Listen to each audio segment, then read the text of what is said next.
Po, lidhja mes agjerimit dhe lëmoshës. Po.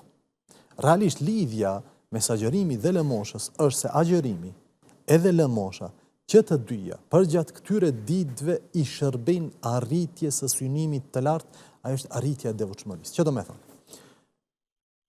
Se ne përmendëm disa herë devotshmëria, mirë po dietarët thonë për t'i kuptuar gjërat, duhet ta ilustrojsh, duhet ta thjeshtësojsh, ta zbërthesh.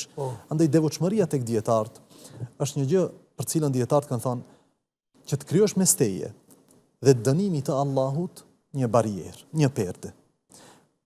Nga se Allahu xhallahu ala është më i drejti, andaj ai dënon me drejtsinë e tij dhe ai begaton me mirësinë e tij.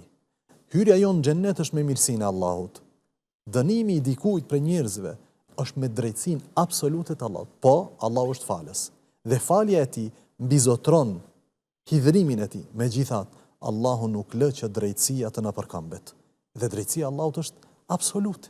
Për këtë shkak, ne kur themi të arrim devotshmërinë, çfarë arrim realisht? Çfarë arrin ti me devotshmërinë tënde?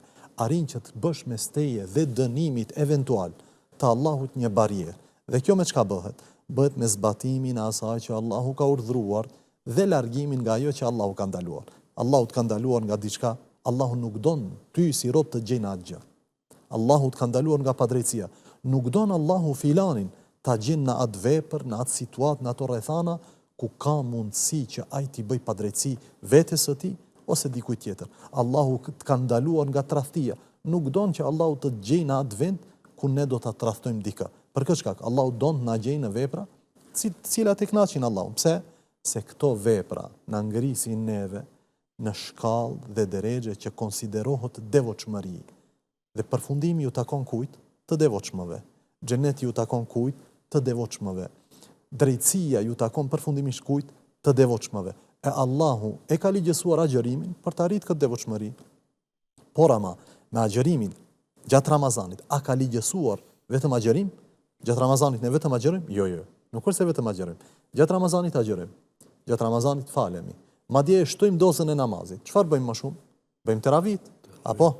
Teravia e cila është namaz nate, e cila gjatë gjithë vitit ne nuk e bëjmë. Andaj njeriu del dhe i fal 20 rekat. Apo? Gjë e cila nuk e ka bën ndoshta gjatë gjithë vitit, megjithatë vjen Ramazani. E shton disiplinën e tij, e shton vullnetin e tij, e shton mallëngjimin e tij për mëshirën e Allahu xhallahu ala, gjitha këto e shtyjnë atë që të bëj vepra të cilat janë të veçanta ndoshta vetëm për këtë muaj. Andaj e shton agjërimin, e shton namazin, e shton lëmoshën, e shton abstenimin nga gjërat e shëmtuara dhe veprat që hidhrojnë Allahun. Gjitha këto janë në shërbim të asaj që quhet arritja e devotshmërisë, nga se Allahu e don të devotshmin, nga se Allahu e don atë i cili synim të tij të parë dhe të fundit në këtë jetë e ka arritjen e kënaqësisë Allahu xhallahu ala. Andaj kur themi ne, pse e shtojmë lëmoshën për gjatë Ramazanit, nga se Ramazani është kohë në të cilën shumë fishohen shpërblimet dhe është kohë në të cilën Allahu jep bereqet me një vepër dhe kjo vepër lë gjurmë shumë më të mëdha nëse bëhet gjatë Ramazanit se sa jashtë Ramazanit. Për këtë shkak, ne e gjejmë që plot prej dietarëve tonë për gjatë historisë e shohin të pëlqyeshme që njeriu të nxjerr zekatin e pasurisë së tij në Ramazan. Jo që është obligim, jo nuk është obligim. Jashtë Ramazanit. Pa asnjë dyshim. Njeriu do me thonë i cakton vetes së tij një datë sipas kalendarit hënor edhe e nxjerr. Por ama gjatë Ramazanit, thonë nxirre gjatë Ramazanit për shkak se shumë fishimi i veprave gjatë Ramazanit është shumë më i madh se sa jashtë Ramazanit. Andaj njerëzit nxjerrin zekatin dhe gjatë Ramazanit ajo shkon paralel me një vepër që nuk e kemi në përgjithësi jashtë Ramazanit, ajo është agjërimi. Andaj kur e bashkon ti agjërimin dhe kur e bashkon lëmoshën gjatë Ramazanit, ti ja lehtëson vetes tënde arritjen në këtë drejgje që quhet devotshmëri. Tash, pejgamberi Allahu sallallahu alaihi wasallam a dallonte për gjatë Ramazanit? Si thotë? Lëmosha e tij, bujaria e tij, zemërgjërsia e tij, a dallonte jashtë Ramazanit? Dhe me atë që ishtë në Ramazan? Po. Ramazanit për atë, ose kur e marim, studiojmë personalitetin e dërguarit Allahut alayhi salatu wasallam, i cili për ne nuk është thjesht ka thonë një filozof, apo ka thonë një njeri i urtë, ka thonë një mendimtar. Jo, pejgamberi Allahut alayhi salatu wasallam është ai përmes së cilit ne njohim Allahun. Pejgamberi Allahut alayhi salatu wasalam është ai përmes së cilit ne kemi njohur rrugën e cila na shpijen tek Zoti jon xhella xhelaluhu. Me fjalë tjera, pa të dërguarin e Allahut alayhi salatu wasalam, ne nuk e kishim njoftë Allahun xhella wala. Andaj Allahu ka zbrit libra dhe ka dërguar pejgamber dhe në krye të këtyre pejgamberve është Muhamedi alayhi salatu wasalam. Detyra e vetme përfundimtare e pejgamberëve të Allahut ishte afrimin e njerëzve ka Allahu dhe shpjegimin e metodave dhe formave përmes së cilave njerëzit do t'i nënshtrohen Zotit të tyre xhelle xhelaluhu. E pejgamberi Allahu sallallahu alaihi wasallam ishte kjo shembulltyr për ne. Çfarë thot Allahu? Laqad kana lakum fi rasulillahi uswatun hasana. Ju me të vërtet në të dërguarin e Allahut alayhi salatu wasallam keni shembulltyrën më të mirë. Në çfarë? Vetëm në raportin e tij me Allahun në aspekt namazit? Jo. Vetëm në aspekt të agjërimit? Jo. Është shembulltyr për ne në gjitha rrafshet e jetës. Në jetën shoqërore është shembulltyr për ne. Si sillej me fëmijët është shembulltyr për ne. Si sillej me pleqt është shembulltyr për ne. Si sillej në familje është shembulltyr për ne. Si agjeronte është shembulltyr për ne. Si jepte sadaka është shembulltyr për ne. Andaj thot Ibn Abbasi radhiyallahu anhuma, pejgamberi Allahut alayhi sallam ishte njeriu më bujar. Dhe shpesh kur e thon këtë ajet, më falni këtë hadith, më shkon ndërmend diçka.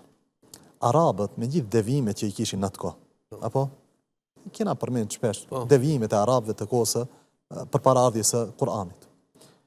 Me gjithë devijimet që i kishin si shoqëri, po ata kishin një virtyt me të cilin dallonin nga gjitha kulturat dhe qytetrimet e asaj kohe. Ajo është bujaria, zemërgjërsia. Andaj për arabin ishte fyrje e madhe që të kaloj një mysafir dhe mos të hyjë në shtëpinë e tij të bunë dhe të ha dhe të pi, të gostitet. Është fyrje e madhe. Ibn Abbasi e përshkruan pejgamberin Allahu sallallahu alaihi wasallam jo në aspekt të namazit të tij, jo në aspekt të leximit të Kur'anit, përshkruan një gjë tek ai, një virtyt me të cilin garonin në atë musliman e jo musliman. Të gjithë garonin këtë gjë. E thot Ibn Abbasi, i dërguari i Allahut alayhi salatu wasallam, ishte njeriu më bujar dhe bëhej akoma më bujar kur gjatë Ramazanit, kur e vizitonte Xhibrili alayhi salam dhe përsëriste me të Kur'an çdo natë.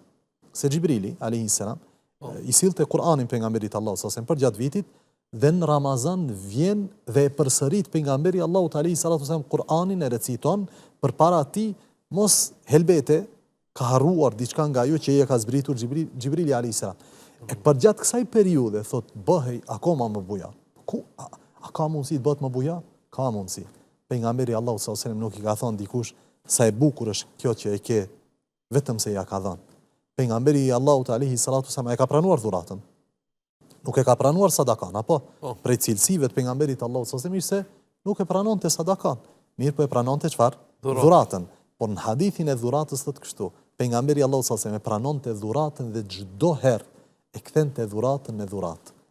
Madje është transmetuar se kthimi i dhuratës së tij ka qenë me dhuratë më të mirë se sa ajo që ka pranuar. Ne shpesh e citojmë këtë hadith që i dashuri ynë alayhi salatu wasallam e pranonte dhuratën. Mirë, po e lëm deri këtu. Nuk e vazhdim hadithin, se pjesa tjetër e hadithit është çfarë? E kthente dhuratën me dhuratë. Ky pejgamber për gjatë Ramazanit ishte njeriu më bujar. Do me thonë bujaria e tij te i kalonte çdo kufi. Madje është transmetuar nga ai alayhi salatu wasallam me gjithë fukarallëkun që kishte shpesh në shtëpinë e tij, që u jepte të tjerëve për parësi, edhe pse vet dëmtohej, që u jepte të tjerëve të hanë, edhe pse ndoshta vet i lidhte 2 gur në barkun e tij nga uria që kishte alayhi salatu wasallam. Për këtë shkak, devotshmëria gjatë këtij muaji arrihet me agjerim, mirë po agjerimi duhet shoqërohet me vepra tjera sikurse është bujaria dhe lëmosha.